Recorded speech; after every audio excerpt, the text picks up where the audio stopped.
Okay. అయితే ఇదే పిల్లలు పెద్దయ్యే కొద్దీ వాళ్ళలో నవ్వాలి అనేటువంటి తత్వం తగ్గిపోతుంది గురూజీ. ఎందుకంటారు? చాలా మంచి పాయింట్ అండి ఇది. మీరు గమనించారో లేదో మనం నవ్వినంత అంటే చిన్నపిల్లలు నవ్వినంతగా పెద్దోళ్ళు నవ్వరు. అవును. దానికి కారణం ఒకటి చెప్పగలరా ఏదన్నా? అంటే వీళ్ళ ఆలోచనలు ఎక్కువైపోతాయేమో అని నేను అనుకుంటున్నాను. కరెక్ట్ అండి. టెన్షన్లు ఎక్కువ ఉంటాయి, ఆరోగ్యం బాగోకపోవటం, ప్లస్ సంబంధాలు ఇంట్లో సంబంధాలు బాగాలేకపోవటం, వీటిలో నవ్వు తగ్గిపోతాం, భవిష్యత్తు మీద నమ్మకం లేకపోవటం. పిల్లలకి అలా లేదండి. అవును. పిల్లలకి భవిష్యత్తు గురించి అంత పెద్ద పట్టించుకోరు. పిల్లలు ఎప్పుడు ఎందుకు నవ్వుతూ ఉంటారో చెప్పనా? చాలామందికి ఒప్పుకోకపోవచ్చు, కానీ పిల్లల సమయం తమ చేతిలో ఉంటుందండి. చదువుకోవాలంటే చదువుకుంటారు, చదువుకోకపోతే మీరు చూడండి, ఇప్పుడు పొద్దున 6 o'clock లేచి దీనికి వచ్చి ఉంటారు. ఎప్పుడైతే సమయం మన చేతిలో ఉందో ఆటోమేటిక్గా మనకి ప్లెజెంట్నెస్ వచ్చేస్తుంది. ఇంకో పాయింట్ ఏంటంటే, ఏది కావాలో ఏది అక్కర్లేదో పిల్లలకు కరెక్ట్గా తెలుసు. అక్కర్లేనిది దొరకనప్పుడు వాళ్ళు దాని గురించి ఇమ్మీడియట్గా మర్చిపోతారండి. ఒక అన్ఎంప్లాయిడ్ యూత్కి ఉద్యోగం రాకపోతే వాడు మొహంలో నవ్వు మాయమైపోతుంది. ఉద్యోగం రావట్లేదు వచ్చేది. ఇదే ఒక కుర్రోడు బొమ్మ కోసం ఏడుస్తున్నాడు అనుకోండి, నేను చచ్చినా ఇవ్వను రా అన్నాడు అనుకోండి, 2 నిమిషాల్లో ఏడుపు మానేసి ఇంకో ఆట ఆడుకుంటాడు. They will shift they priorities immediately. మనం ఎప్పుడైతే మన ప్రయారిటీస్ షిఫ్ట్ చేసుకోలేమో ఇంకో విషయం మీద, నవ్వు మాయమైపోతుందండి. ఆస్తి డబ్బు మళ్ళీ భవిష్యత్తు ఏమవుతుందనే ప్రాబ్లం లేదండి.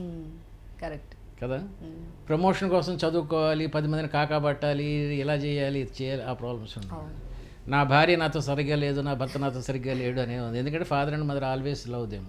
ఇన్ని ప్రాబ్లమ్స్ లేకపోవడం వల్ల పిల్లలు ఎప్పుడు నవ్వుతూ ఉంటారు. ఓకే.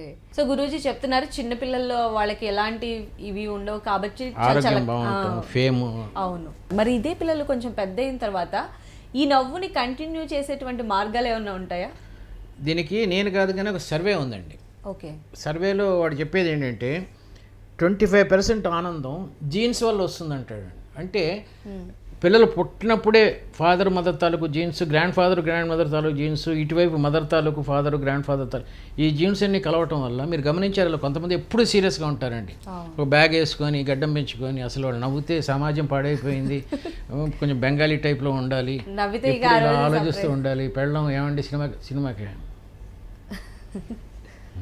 సమాజం గురించి సినిమాలో ఇలా మొదలు పెడతాడు. వాళ్ళు దే థింక్ దట్ సీరియస్గా ఉండటం మేధావితనానికి చిహ్నం అనుకుంటారు. కాదండి, నవ్వుతూ ఉండటం మేధావితనానికి. జ్ఞానులు ఎప్పుడు నవ్వుతూ ఉంటారు. ఇది 25% కమ్స్ త్రూ జీన్స్. అలా కాకుండా ఇంకొక 25% నీ వివాహం వల్ల వస్తుంది. భార్య బాగుండాలి, పిల్లలు బాగుండాలి, సామాజిక పరమైన గుర్తింపు ఉండాలి, వీటి వల్ల ఫస్ట్ 25% జీన్స్, మిగతా రెండో 25% your house atmosphere and out side atmosphere వల్ల వస్తుంది. ఇంకొక 10% తెలియని కారణాల వల్ల వస్తుంది. మీకు అనుభవంలోకి వచ్చి ఉంటుంది. పొద్దున్న లేవగానే ఎందుకు ప్లెజెంట్గా ఉన్నట్టు ఒక్కోసారి వాతావరణం బాగుండొచ్చు, లేకపోతే పొద్దున్న లేస్తున్నప్పుడు ఒక పాట వినొచ్చు, లేకపోతే నువ్వు ఆ సాయంత్రం ఏదైనా ఫంక్షన్కి వెళ్తున్నప్పుడు ఏదైనా సరే ఒక 10% మాత్రం తెలియని కారణాల వల్ల వస్తుంది. 5% ఆనందం శాడిజం వల్ల వస్తుంది. పక్కింటోడికి కార్ యాక్సిడెంట్ అయినా, పక్కింటోడి కుర్రోడు ఫెయిల్ అయినా, వాడు కొత్త కారుకి చుట్టబడినా, ఇవి చాలా దరిద్రమైన ఆనందంగానే ఆనందం. ఇది 5% అండి. 25% మనం ఒక విజయం సాధించడం వల్ల కానీ, ఒక ప్రమోషన్ రావటం వల్ల కానీ, క్లాస్లో ఫస్ట్ వచ్చి రావటం, ఐఐటీలో సీట్ రావటం, ఇది వస్తుంది. అంతకుముందు ఇది వేరండి, అది శాడిజం వల్ల వచ్చేది. ఇది వేరండి. పక్కింటి కుర్రోడికి అమెరికా వెళ్తున్నాడు, వాడికి వీసా రాలేదనుకోండి, ఎంత కాదన్నా పక్కింటోడికి కొంచెం ఆనందం, అది వేరు, ఇది వేరండి.